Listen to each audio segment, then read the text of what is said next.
On avait noté aussi jouer des balles fautes pour répéter. Là, c'est un peu lié à ça aussi. Tu vois, Mm. on a eu l'anecdote avec Manu Planck qui nous a parlé de Federer au retour, qu'il se forçait à chaque fois également à venir jouer les balles fautes au retour pour justement s'entraîner à retourner, bien à chaque fois prendre le temps de se placer, de frapper correctement, même si la balle était faute, peu importe, au moins ça le faisait frapper en retour, quoi. Voilà. Je pense que, tu vois, et c'est ce que tu mets en place également dans toutes les séances. T'es... Oui, mais ça, tu le vois beaucoup en Espagne aussi, hein. En Espagne, les Espagnols, ils s'entraînent au début, quand tu viens en Espagne. Je me rappelle, moi, au tout début, je venais, je voyais les gars, tu vois, ils jouent le point, tu vois, ils comptent 15-0, 30-0, mais dans le même point, ils serrent. L'autre renvoie, par exemple, il renvoie dehors. Donc, ça fait 15-0. Mais le gars, il continue de jouer. Il frappe Ah, la balle et le point continue. Et puis, finalement, ben, il continue de compter les points comme ça, mais sans rien dire. Et puis, à la fin, tu vois, il est à 30-15. Par exemple, le point, il est ah terminé. ouais, Et ah après, ouais. tu te dis, putain, tu comprends pas. Et après, tu vois, tu comprends bien ça. Moi, je me suis battu parce que souvent, en fait, les enfants que j'avais, après, ils allaient en entraînement de ligue ou en entraînement de comité départemental et on leur disait balle jouée si tu renvoies la balle parce qu'elle est faute, en fait, tu l'as jouée comme elle est jouée, ben, en fait, tu perds le point, quoi. Alors que il faut imaginer quelqu'un qui s'amuse dans un match à relancer la Ouais. balle faute. Hmm. Ben, à la fin, il aura fait 20, voire 30 retours de plus que Ouais. celui qui joue pas la balle, qui fait Hmm. cadencer la balle. Hmm. Et après, dans le jeu, est-ce que c'est plus difficile de rattraper, de renvoyer une balle qui est dehors du fond de terrain ou de prendre une balle qui est 1 mètre à l'intérieur du terrain? Hmm. Hmm. Celui qui arrive à renvoyer une balle faute, il arrivera à renvoyer des balles qui sont à l'intérieur du terrain. Donc Ouais. ça, c'est très important. Alors je sais que c'est par rapport au règlement, mais ben, tu prends l'habitude de jouer la balle et tu l'annonces en même temps si jamais la balle est faute. Mais ça te permet de taper une balle de plus. Souvent, ben, même là, dans les 15 000, dans les 25 000, quand tu vois les joueuses ou les joueurs, il y a le serveur, il sert, il annonce où il sert, Hmm. il annonce carrément, il dit ouais, bon, wide, ok, je s'arrête terre. Hmm. Ok. L'autre, il lui renvoie la balle pour que finalement il puisse récupérer la balle. Le relanceur, il renvoie la balle juste pour que le serveur puisse récupérer la balle et resservir une balle. En fait, le but du jeu, c'est quand même de pratiquer comme je vais jouer en match. Ouais. Si je veux bien jouer, le but du jeu, c'est juste de faire de répéter des choses que tu vas faire en match. Donc, normalement, si jamais ben, quelqu'un sert, il annonce pas où il sert, d'accord? Par contre, dans sa tête, il se dit, ouais, moi je sers Oui. wide, ok. Le relanceur, lui, il doit relancer un plot, il doit relancer une zone, vraiment comme si jamais il était en match, qu'elle soit dehors ou pas la balle. Et sur le coup, ça lui permet de vraiment travailler. Donc, si tu regardes, on est dans les 15 000 et 25 000 dollars, il y en a très peu qui travaillent le retour, puisque le retour, c'est juste de remettre la balle pour que l'autre il puisse avoir une balle pour Ouais. pouvoir resservir.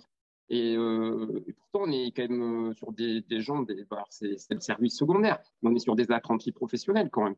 Et Hmm. c'est pas normal on ne pense pas à pratiquer, pratiquer. Ok, moi je relance, toi tu sers, et ben voilà, si la balle est loin, il ira chercher la balle. Après, hein, il y a quatre Ouais. balles, il sert ses 4 balles, et puis il va chercher les balles. Voilà. Et et il y a une anecdote de Joko. Alors, Pendant cette vidéo. Mythe Tennis en quelques chiffres, c'est plus de 2600 abonnés, 250 contenus gratuits, écrits et vidéos mis à disposition sur l'application, sur YouTube, sur la page Facebook et sur Instagram, des documents pédagogiques à télécharger et à consulter sur l'application Mythe Tennis, et c'est plus de 300 000 vues.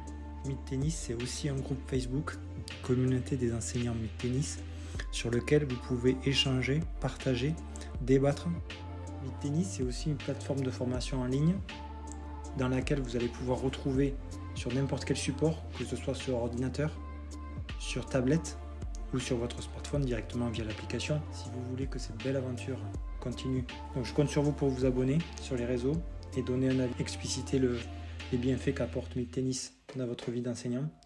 En tout cas, c'est un plaisir de le faire pour vous, et c'est en partageant, en likant et en faisant grossir cette communauté qu'on arrivera à amener de nouveaux contenus encore plus riches, encore plus intéressants, est encore plus utile pour vous dans votre quotidien d'enseignant? Allez, on reprend la vidéo. Je ne sais plus quel est le sparring, mais c'est un sparring français qui a raconté. Donc, il fait sparring de Djokovic.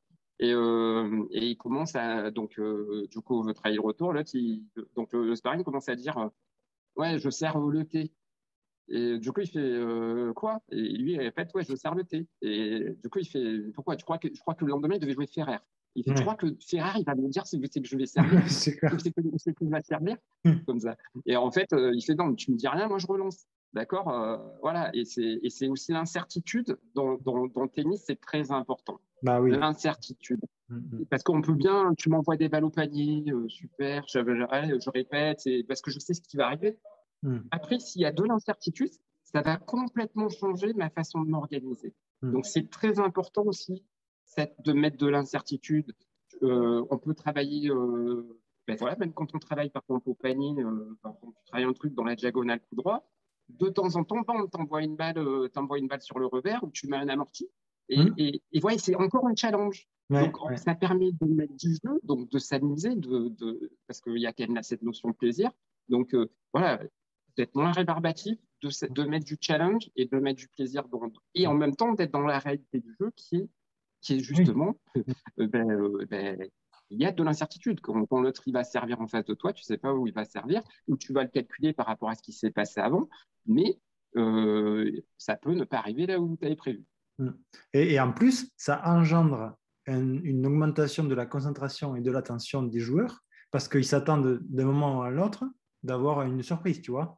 Et donc, du coup, ils sont beaucoup plus concentrés et beaucoup plus attentifs à ce que tu vas faire, à ce que tu vas envoyer, à ce que tu vas... Ouais.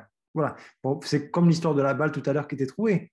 Et tu sais, tu as tellement envie de bien faire pour la renvoyer que du coup, tu es encore plus prêt à chaque fois de te dire, putain, si c'est celle-là, il faut que j'y sois, quoi. Ouais. C'est très, très bien. Très, très bien. Très, très bien. Après, du coup, on a parlé quand on a préparé cette interview, on avait parlé du projet de jeu très jeune. Donc, qu'est-ce que tu entends par là pour ceux qui n'ont pas pu avoir les échanges qu'on a eu en amont parce que ça aurait fait beaucoup, beaucoup d'heures de trucs, mais donc, qu'est-ce que tu entends par projet de jeu? Pour moi, c'est très important. Des jeunes, de toute façon, il y a un certain caractère qui se manifeste, il y a un certain passeport biomécanique que l'on a. On va être beaucoup plus puissant coup droit, beaucoup plus puissant en revers, j'en sais rien. On va aimer courir, on va aimer tous les ballottes, on va aimer monter au filet. Et en France, on est trop dans le joueur idéal. On est trop dans, OK, voilà, on aimerait faire que des Federer, quoi. Mais bon, Federer, il y en a un. Et il y a beaucoup d'autres pays, et notamment quand tu vas aux États-Unis ou en Amérique du Sud, où on fait en fonction du joueur. On ne fait pas en fonction du rêve, de faire un Federer. On est là, on fait en fonction du joueur. Et ben tiens, lui, un tel, il aime bien frapper fort, c'est sa façon de faire. Il aime pas courir, par contre, il aime bien frapper fort. OK, ben voilà, développer quelque chose qui correspond à ce que tu es vraiment. Si cette personne-là, je lui dis bon, non, mais ouais, mais oh, non, mais bon, au tennis, il faut quand même renvoyer la balle. Mais bon, là, si jamais c'est pas sa façon de faire, si jamais c'est pas quelque chose auquel il adhère, je vais pas m'en sortir. Le but du jeu, c'est de faire quelque chose qui colle à la personne. Et c'est là où après c'est compliqué à mettre en club parce que on a beaucoup de personnes. Donc sur le terrain, personnaliser, c'est plus compliqué. Mais par contre, dès qu'on a un jeune qui se dégage un petit peu, qui est en entraînement de comité départemental, comité de ligue, tout de suite, il faut que le joueur, dès 8 ans, dès 9 ans, il ait une identité, quelque chose qui se dégage. OK, c'est soit avec son revers, soit avec son coup droit, soit avec son service, soit monte au filet, soit physiquement de beaucoup de courir. Et donc, développer ça très tôt, un projet de jeu qui lui correspond. Et parce qu'en fait, toute sa vie, si on regarde des vidéos des joueurs jeunes, et on regarde maintenant ceux qui sont à très haut niveau, on les voit à 8 ans, déjà, il se dégageait déjà ça. Il se dégageait des choses. Donc, vous voyez, quelqu'un qui aimait bien courir. Nadal, à l'époque, il a beaucoup joué avec des gens plus grands que lui. Donc, en fait, au niveau du service, il n'était pas très performant. Mais il y a sa taille, hein, puisque c'est un gros serveur quand même. On ne peut pas devenir numéro un sans être un gros serveur. Hein. Mais voilà, ben, donc sur le coup, il a développé des aptitudes on va dire, à couvrir le terrain, des couvertures de terrain après son service qui sont extraordinaires. Et c'est ce qu'on voit aussi chez Djokovic, qui couvre le terrain de manière phénoménale. Mais quand on voit Medvedev jouer à 4 mètres derrière et qui arrive à mettre des croisés courts en étant à 4 mètres derrière, on se pose des questions. On se dit, voilà, mais c'est pareil, mais c'est des choses voilà, qu'on peut développer très jeune. Qu'est-ce que tu es capable de faire et on va développer ça. Le haut niveau, c'est une course contre la montre. C'est une course contre la montre quand même, parce que voilà, il y a des. On n'a pas, on peut pas. S'il y a une chose qu'on peut pas se permettre de faire à haut niveau pour faire du haut niveau, c'est de perdre du temps. Et donc, pour moi, ben, il y a des. Si j'ai un joueur qui a par exemple un revers moyen et qui a un gros coup droit, je vais préférer développer son coup droit parce que pour le développer, ça me prendra pour le même temps passé pour développer son revers pour qu'il soit meilleur, 20% meilleur. Ouais. Si je passe le même temps sur son coup fort, eh ben, il sera 50% meilleur. Ouais. D'accord? Et sachant que de toute façon, quand on est à haut niveau, on se sert de ses coups forts. On se sert de ce qu'on sait bien faire. C'est ça, en fait, un joueur de haut niveau, c'est juste quelqu'un qui se connaît bien et qui est capable de se servir de ce qu'il fait de bien. Il le sait. Il sait très bien ce qui fait mal aussi. Ouais. Et il essaie d'éviter ça. Il cache la misère, il essaie de le cacher. Et donc, ça, il faut le faire très jeune. Ça ne veut pas dire de donner des limites techniques aux joueurs, parce qu'on peut travailler. Voilà, le but du jeu, c'est quand même de donner un maximum, on va dire, d'amplitude de jeu pour que le joueur ne soit pas limité au fur et à mesure qu'il monte dans les niveaux. Mais quand même, il y aura toujours ce projet de jeu qui sera prépondérant. Ben, c'est peut-être avoir un gros coup droit avec ton gros coup droit de décalage, ta couverture de terrain, je ne sais pas, mais il y aura quand même quelque chose de prépondérant et il sait qu'il pourra s'appuyer là-dessus. Et avoir confiance sur le coup, je rentre dans la confiance avec ça. Ça c'est quelque chose qui est ancré en moi. Oui. Le but du jeu, c'est quand même aussi d'avoir, on va dire, le geste juste qui arrive sans y avoir pensé. Ouais. D'accord? D'avoir la bonne intuition au bon moment, qui arrive au bon moment, on va dire, sans calculer. Parce que malheureusement, c'est un sport où, en fait, c'est un sport d'intuition, c'est un sport où il faut être très rapide et on n'a pas le temps de réfléchir. On n'a pas le temps de réfléchir. On réfléchit sur la stratégie, OK, avant le match, pendant le match, si jamais ça se passe pas bien. Mais quand la balle arrive, j'ai pas le temps de dire, OK, ouais, la balle arrive là, je joue là. C'est des automatismes quand même qui viennent et il faut que j'ai confiance à ces automatismes-là. Ouais, ouais. Après, je pense que si tu restes en accord avec ce que tu aimes faire depuis tout le début, enfin, depuis que tu es petite, depuis le truc qui t'a marqué, tu vois, moi, je sais que je me rappelle être venu au tennis parce que j'avais entendu Serena jouer à Roland, j'entendais le bruit des balles à l'impact. Ben, moi, il faut que quand je sois sur le court, j'entends ce bruit, tu vois. Bon, c'est peut-être pas le même bruit que Serena, mais par contre, quand j'ai une bonne sensation dans la raquette, que j'ai bien centré, que c'est bien parti, qu'il y a un beau bruit, ben, c'est ce à quoi j'ai pensé quand j'ai commencé le tennis, quoi. Donc, en fait, c'est ce qui m'a donné envie de jouer au tennis. Donc, du coup, je suis complètement aligné avec ça, tu vois. Alors, quand on me parle qu'il faut être capable de tenir 10 ou 15 frappes, eh bien, merde. Là, j'ai pas envie d'entendre parler de ça, tu vois. J'ai envie de tu vois, et ça me correspond. Et à d'autres, tu leur parles d'accélérer, ça les fait chier comme pas possible. Mais il faut respecter, et comme tu dis tout à l'heure, il faut répondre aux besoins du joueur et pas essayer d'appliquer, parce qu'encore une fois, on en revient à la capacité, à la rigueur, à la volonté de l'enseignant de vouloir s'adapter et pas vouloir impliquer quelque chose qu'il connaît, qu'il maîtrise et qui pense être bon, mais qui au final n'est pas bon. Il faut être capable de trouver ce qu'il y a besoin chez ton élève, chez ton joueur. Et par contre, si tu l'as pas en tant qu'enseignant, si tu connais pas, si tu n'as pas cette capacité-là, être allé à la recherche, chercher, être curieux pour trouver ce qu'il a besoin, tu vois. Et ça demande un travail sur soi en tant qu'enseignant. Et parfois, voilà, parfois on peut le délaisser et pas le faire. Et du coup, c'est au dépend de la performance du joueur et c'est bien dommage. C'est bien là ce dont tu parles parce que justement, comme on parle au sujet de l'enseignement, c'est ce qu'on appelle le VACOG. C'est très important pour pouvoir faire passer des messages à ton joueur. Et chaque joueur est différent. Et ben, il y en a qui m'ont préféré. Tu vois, là, toi, tu me parles en fait du son. Donc, le VACOG, c'est visuel, auditif, kinesthésique, olfactif. Euh, et après, il y a donc, le goût. Et c'est très important de voir mon joueur quand tu as un jeune que tu as régulièrement en individuel. C'est très important d'arriver à déceler quand il te parle.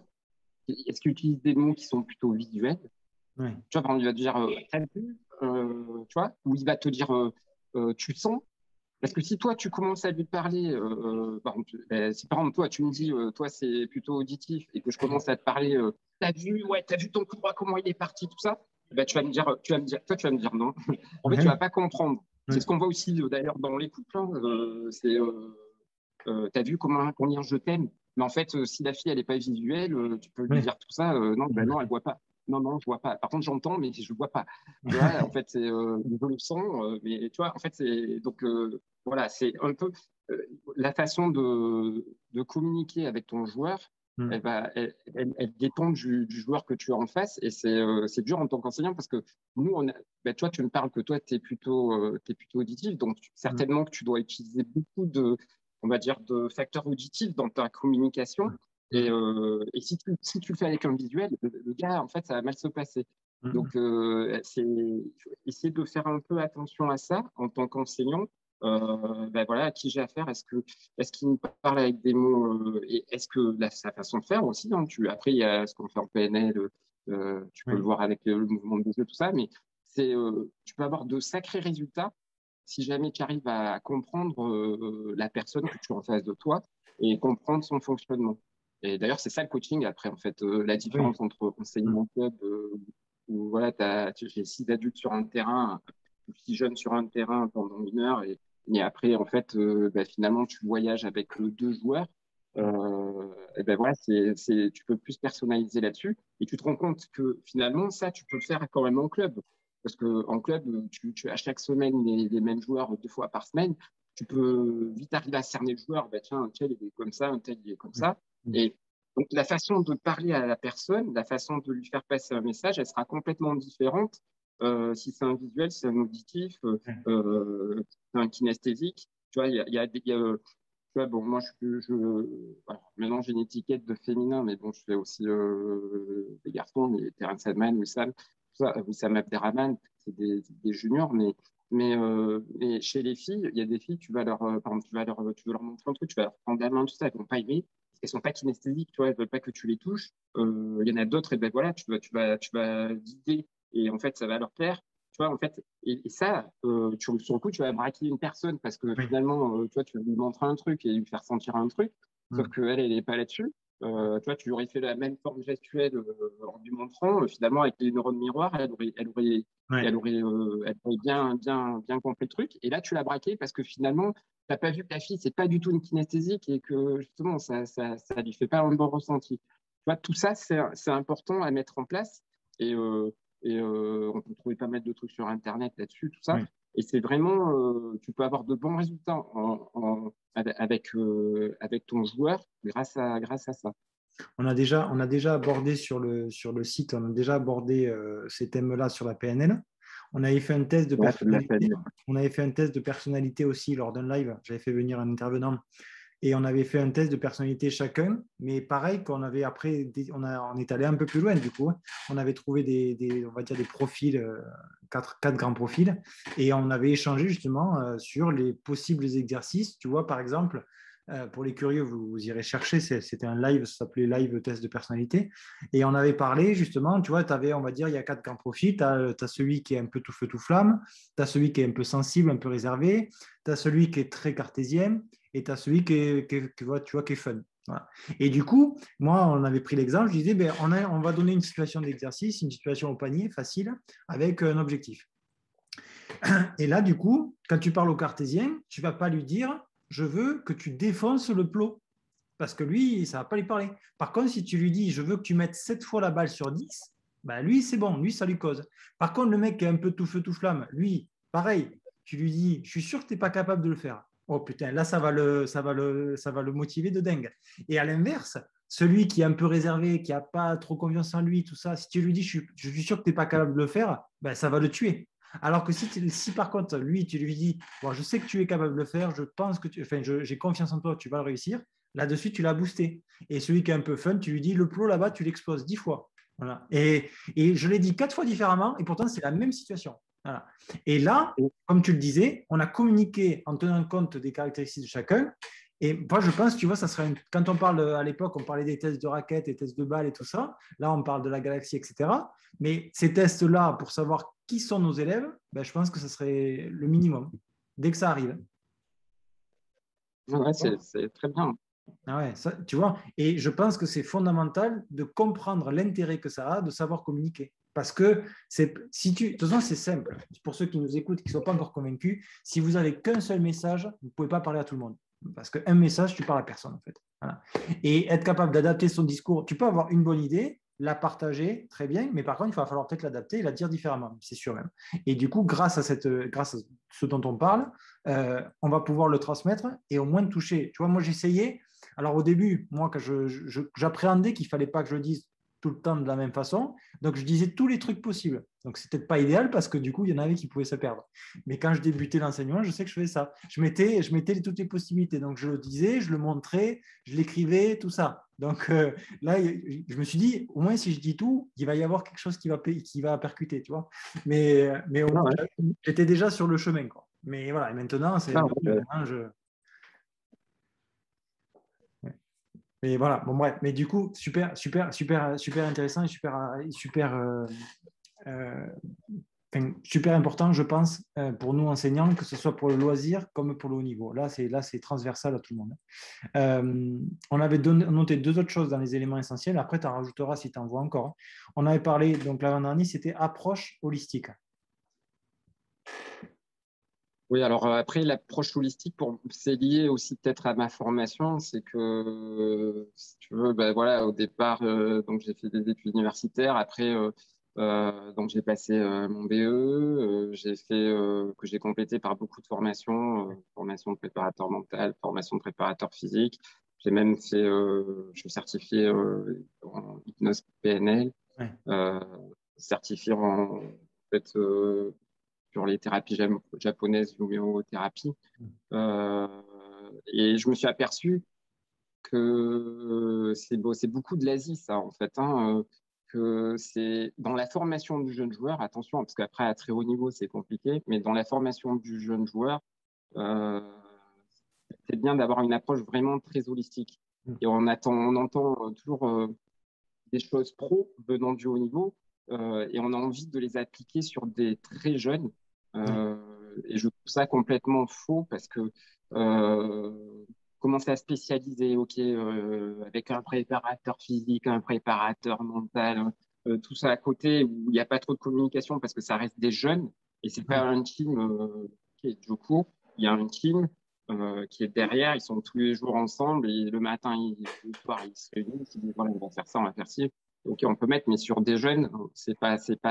Et finalement, le jeune voit beaucoup de personnes qui finalement ont plusieurs discours qui Oui. sont complètement différents et toujours pareil, en plus avec des approches un peu différentes et qui parlent plus ou moins aux jeunes joueurs. Et Ouais. donc, pour moi, c'est très important d'avoir une approche vraiment holistique. Et pour moi, c'est pour ça que je trouve que il faut remettre, on va dire, l'enseignement général en place. Ouais. Déjà, avant d'être un joueur de tennis, on est un athlète. Même quand on a un niveau régional, il faut pas, d'accord, c'est la première chose. Si on veut faire des bons joueurs, non, quand on voit, bon, moi j'avais la chance de voir Noah à l'époque à Sofia, mais même Henri Lecomte, quand il nous projetait, je me rappelle quand on faisait les tests, il prenait les poids, il les projetait, je sais plus à combien, mais en costard, il arrivait avec sa voiture, il se garait, il prenait le truc, ouais, qu'est-ce que vous faites? Et il balançait le truc. C'est avant tout des athlètes. C'est Ouais. avant tout des athlètes. Donc voilà, ils pourraient être très, très forts au 400 mètres, très forts, je sais pas, au basket, au foot. Ok, ils ont choisi le tennis. mais ça aurait pu être des professionnels dans d'autres sports, tous ces gens-là. Et donc, voilà, on est avant tout des athlètes et développer le joueur comme tel, avoir une approche qui est vraiment générale, vraiment une approche qui est vraiment holistique de la formation du joueur. Si je travaille le coup droit, ben voilà, je peux en même temps mettre en place des choses physiques sur ça. D'accord. Si je suis sur le service, c'est pareil. Si je veux développer le service, si jamais je fais que de la technique, ça ne marchera pas. D'accord. Il va falloir faire des choses en dehors qui vont faire que finalement, la personne, eh ben, en fait, elle pourra mieux servir. Et donc ça se fait de manière holistique. Et on est passé trop maintenant à la spécification de chaque. On a trop partagé, chaque domaine, le physique, la technique. Bientôt, ils vont avoir, à 12 ans, ils auront un préparateur tactique de stratégie pour jouer. Non, ça ne marche pas comme ça parce que de toute façon, ton jeu, tu vas le mettre en place en fonction de ce que tu sais faire et de ce que tu ne sais pas faire. D'accord. Donc, voilà. Ton physique, tu vas le développer en fonction de là où tu es fort et de là où tu es moins fort. Alors, OK, il faut quand même travailler si tu as des lacunes, des grosses lacunes, je sais pas, en endurance, il va falloir le faire. Mais je peux te dire, je travaille pour une boîte en fait, qui s'occupe de joueurs, de jeunes joueurs juniors. Et je peux te dire, il y a des Américaines. Elles tiennent pas un footing avec une fille de 8 ans, hein, avec une gamine de 8 ans de chez nous. Et en fait, pourtant, elles sont dans les meilleurs juniors au monde. Et je parle de filles qui sont là à l'US Open et qui ont eu des wildcards qualifs et des wildcards tableau. D'accord. Donc, et elles sont incapables de suivre une gamine de 8 ans au courant. Donc, voilà. Par contre, tu peux reconnaître qui c'est, mais bon, ça sert à McDo. Donc, OK, la fille a développé son jeu en fonction de ce qu'elle sait faire. Alors, c'est sûr qu'il va falloir qu'elle l'a développé un petit peu, on va dire, son cardio, va falloir le développer un petit peu si elle veut aller plus haut. Mais d'ailleurs, elle a accroché 2 Françaises il n'y a pas longtemps, du top 100. Et donc, tu vois, ça peut quand même gagner des Françaises de top 100. Donc, ça veut dire que ça joue quand même au tennis. Et peut-être que ça fait la bonne chose par rapport à ce qu'elle sait faire. D'accord. Alors, c'est sûr que si elle veut aller peut-être plus haut, il va falloir faire d'autres choses. Mais voilà, c'est déjà, elle est peut-être bonne parce qu'en fait, elle a une approche qui correspond à ce qu'elle sait faire. Bon, après, il faut voir l'alimentation aussi, ce qu'il mange et tout. À un moment, si tu veux aller plus haut, il faut faire autre chose. Mais déjà, elle en est là parce que, OK, c'est papa qui s'en occupe pas mal et le papa, il a peut-être fait, c'est pas un coach de tennis, mais il a peut-être fait les trucs qui correspondent à la fille et aux besoins de cette fille-là. Maintenant, si moi je l'apprends, je commence à lui dire, ouais, purée, t'es nul en endurance, on va commencer à courir tous les jours, machin, 45 minutes, peut-être ça va pas lui plaire à la fille et qu'elle va arrêter le tennis et peut-être que même elle sera moins performante. On s'en doute un peu, il faut quand même développer ça, mais voilà, ça c'est très important que ça soit une approche en fait qui soit générale et en même temps que ça corresponde à la joueuse. Peut-être que celle-là, vu qu'elle joue en 3-4 coups, elle n'a pas besoin de trop d'endurance, même s'il faut quand même le développer. Une autre qui va être plus lente et qui va être endurante, il faudra développer un petit peu de vitesse. Mais si ton jeu, c'est quand même de renvoyer des balles et d'être comme ça, il va falloir le faire en fonction de ça. D'accord. Mais je maintiens quand même que si tu veux arriver à très haut niveau, il faut être un athlète. Il n'y a pas quelqu'un. Parce que même Benoît Paire, là, en fait, Benoît Paire, on croit que. Benoît Paire, moi, je l'ai vu à l'entraînement, je peux te dire que Benoît Paire, c'est un méga athlète. D'accord. Les gens, ils croient qu'ils changent des choses parce que, bon, il joue un petit peu avec les réseaux sociaux. Mais Benoît Paire, il faut le voir. C'est énorme ce qu'il sait faire. Le gars, il va te chercher un amorti, il se peut filer par derrière, il revient, il est capable de jouer le lob derrière. Moi, je l'avais vu avec les 2H à l'entraînement. C'était phénoménal. D'ailleurs, la seule peur que tu as quand tu le vois s'entraîner comme ça, tu dis comment tu cours comme un fou comme ça. Tu dis putain, mais pourvu qu'il ne se blesse pas. Parce qu'en fait, il va chercher des balles, c'est extraordinaire. Et le mec, il est coordonné, il est une équipe de dingue. C'est vraiment phénoménal. C'est phénoménal. Oui, après, c'est sûr, hein, les mecs, ils vont avoir tendance à juger ce qu'ils voient, à savoir les réseaux sociaux. Il en joue, c'est très bien.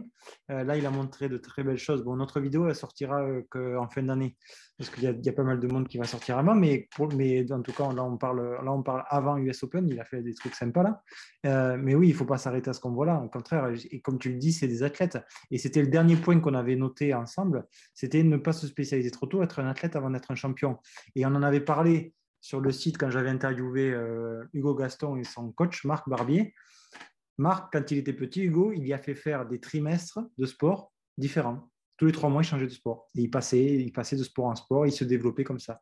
Et là encore, voilà, il fait encore des différents sports, justement pour améliorer tout ça. Et c'est complètement logique. Tu vois. Et c'est très fort ce que tu dis, quand tu dis que c'est des joueurs, si tu les changes de sport, ben, ils sont aussi sportifs de haut niveau dans un autre sport. Hmm. Ça fait Euh, partie d'eux. Ça fait nous, à partie d'eux.